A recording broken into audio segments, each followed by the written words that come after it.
Hello, good morning, good afternoon, or good evening. This is my Evidencie of the Contemporary World course. Well, to begin, I will first talk a little about the most important events that have happened during the last decades. So, first starting, I first would like to make a small mention of the step that was taken towards a unipolar world in which the maximum power became the United States after being left without a direct competitor to the disintegration of the Soviet Union, emerging as the only superpower, exerting an incomparable military, economic, and cultural influence worldwide, expanding democracy and capitalism without precedent. To this, I can continue with the emergence of the European Union in an attempt by European leaders to seek economic and political integration to foster a greater state of stability, in addition to making an effort to continue competing with other strong nations. The Yugoslav is the next. Were another of those great events that largely defined these dynamics that will take place at the beginning of the 20th century with respect to the different existing conflicts, being that they were mainly characterized by ethnic, religious, and political struggles, causing the death of tens of thousands of people and leaving hundreds of thousands more displaced, contributed to the geopolitical reconfiguration of the region and leaving deep scars on the European and global conscience. It's also important to mention the growth of internet, which has enormous impact on the way people communicate, trade, and share information due to its great reach and effectiveness.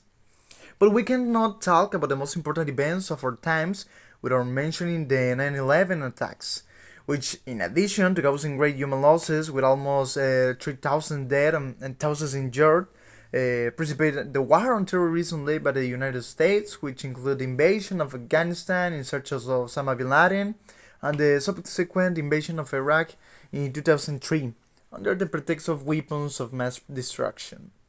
Also included within their consequences about reform in security and foreign policy of the United States, generating a climate of fear and mistrust, increasing xenophobia and interreligious tensions. I would like to just mention a little about the rise of social networks such as Facebook, YouTube, or Instagram, which transform the ways these networks are connected, the people, and mark the beginning of the digital era as we know it by spreading to many places in the world, and also talking a little about the impact that COVID had, generating great economic problems, highlighting the importance of our digital tools, making it reconfigure health measures, and modify the vision we have of medicine and even political relations. And well, this little video of some protests that happened during this time of pandemic. And leave you with the video. The World Health Organization is warning of a new wave of COVID infections and deaths. This follows weekend protests in France, Italy, and Australia against new restrictions. Here's CBS's Elizabeth Palmer. Riot police faced off against French protesters this weekend who are angry about rules that make vaccine passports compulsory to enter many public places. But most people... And only to have idea of what it was. So, continue to describe the following terms. Now let's shorten the general descriptions of each of the following. First, we have the globalization, which is a process of interconnection and interdependence worldwide, where economic, political, and cultural borders become increasingly permeable. This implies the increase in international trade, the circulation of capital, migration, and the dissemination of ideas and culture through technological and communication advances. Then, terrorism, which is an act of political violence that seeks to instill fear, cause harm, and promote ideological, religious, or political objectives. It manifests itself through indiscriminate attack against civilians or infrastructure in order to generate an impact on society.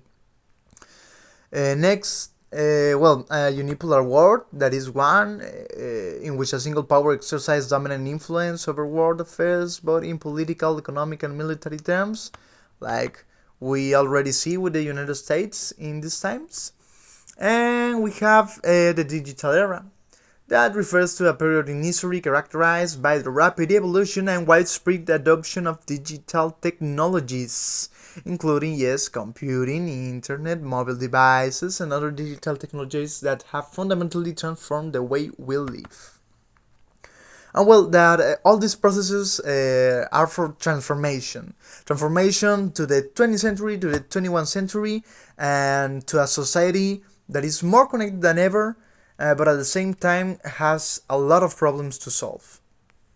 So, I have here a little video that talks briefly about that, and I'll leave you with this. Could smartphones be the source of a new mental health crisis? New research shows smartphone addiction could be changing your brain. It's a big problem. Teenagers and young adults. Kim Gable got some insight from a local expert on this. Kim. And Ken, there's actually a name for this. It's called nomophobia, the fear of not having your cell phone with you. And new studies say it can affect your safety and your health. A night under the glistening lights of the rink at PPG Place, where there may be more surfing and swiping than there is skating. We now live in a device-driven society, but when does that penchant for information... And well, only to see a little about it. So next we have how all these terms directly relationates with things that we already see them. And well, we have first the globalization again. We have that with the end of bipolarism marked by the beginning of an era in which globalization gained momentum as it allowed for greater economic and political integration beyond the platforms of the Cold War. Terrorism. The 9/11 attacks were one of the most significant acts of terrorism in modern history, demonstrating the ability of terrorist groups to strike ahead of global superpowers and reshape international relations. We have a video about that, and I need to say first that, well, for this I have a couple of videos that will be shown, in search for complementing the content, and I ask for discretion for this because the images may be a little strong due to the nature of the events. We were there on the day that will live in infamy.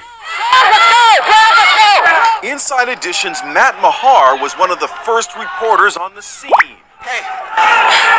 A big explosion has just occurred. Everyone is running from the entire financial district now. The smoke is filling the entire area. Let's go. Come on, go, Brad, go. Stop shooting, Brad, go.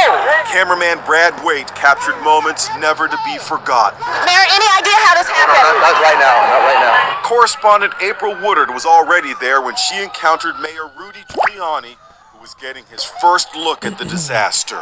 Well, we have it there. So, like we can see, very, very strong. To continue, unipolar world, the rise of the internet contribute to the spread of the culture, values, and power of the United States globally, reinforcing its position as a cultural hegemon and digital era. The COVID pandemic accelerated digitalization and remote work, online learning, telemedicine, and e-commerce becoming essential components for daily lives, highlighting the transformative power of digital technology in crisis times. Having explored the definition a bit and how these terms relate to some very important events of the last 3 decades, let's look at how globalization originated. Born as a result of technological advances, economic interests, and changing geopolitical dynamics, innovations in transportation and communications make it easier to transfer people and information across borders. The digital revolution further accelerated this process, allowing companies to operate on a global scale and coordinate production across continents, and the liberalization of financial markets allowed for greater mobility of capital and foreign investment. Now we move on to something very interesting. In most cases, the terrorist attacks of the 20th century were caused by a combination of political grievances, ideological extremism, and social injustice. Political grievances such as disputes over sovereignty and autonomy or self-determination motivated attacks aimed at challenging existing political systems or foreign intervention. Ideological extremism, whether based on nationalism, religious fundamentalism, or revolutionary beliefs, full attacks in the name of radical ideologies, seeking to establish new political orders or combat perceived injustice. Social injustice and equality played an important role when the marginalized social groups resort to violence to protect socioeconomic disparities or demand social change. And here, as an example, we have one of the most current and notorious terrorist attacks of the moment, since only a few weeks have passed since what happened in Moscow. So, here's the video.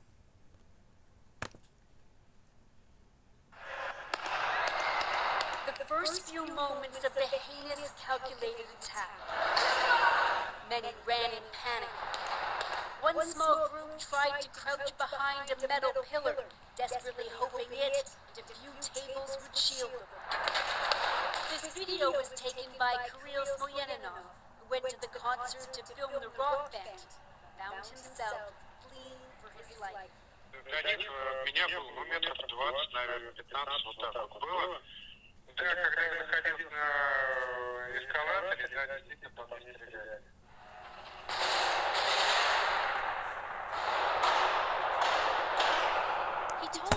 So, here's an example. To continue, this is a good example of how situations like these are still experienced today and how strong it can be for those who live through moments like that. Okay, and to continue, when the war ended due to the dissolution of the Soviet Union, the United States emerged as the self-dominant superpower. With no direct competitor of equal magnitude, this situation led to the creation of a unipolar world, where the United States exerted a disproportionate influence on global affairs in economic, military, and political terms. And all these things we already said it, but I answered the questions, and it helps us to make it clear. So, how has the digital era influenced today's society? Well, global connectivity through the internet and social media has enabled instant communication and rapid dissemination of information on an unprecedented scale, connecting people around the world, democratizing access to information, changing the nature of work, transforming social interactions by allowing virtual connections to stay with friends and family. And it has revolutionized various sectors, creating new opportunities, and led to the creation of dissemination of new forms or cultural expression. At the same time, the things such as addictions, loss of privacy, or cultural homogenization have emerged. And this is all the presentation. Only to say a little thing, and that it is important to know that knowledge illuminates our path in the dark in a world of uncertainty and prepares us to act in the face of the different problems we may encounter in our lives, to know what is happening in the world, to know what has happened in our history, and always being informed about the situations that may affect us. It is important to live more fully and be aware of the world around us to be able to live according to it. That's all. Thanks for your attention and thanks for all the course. Bye.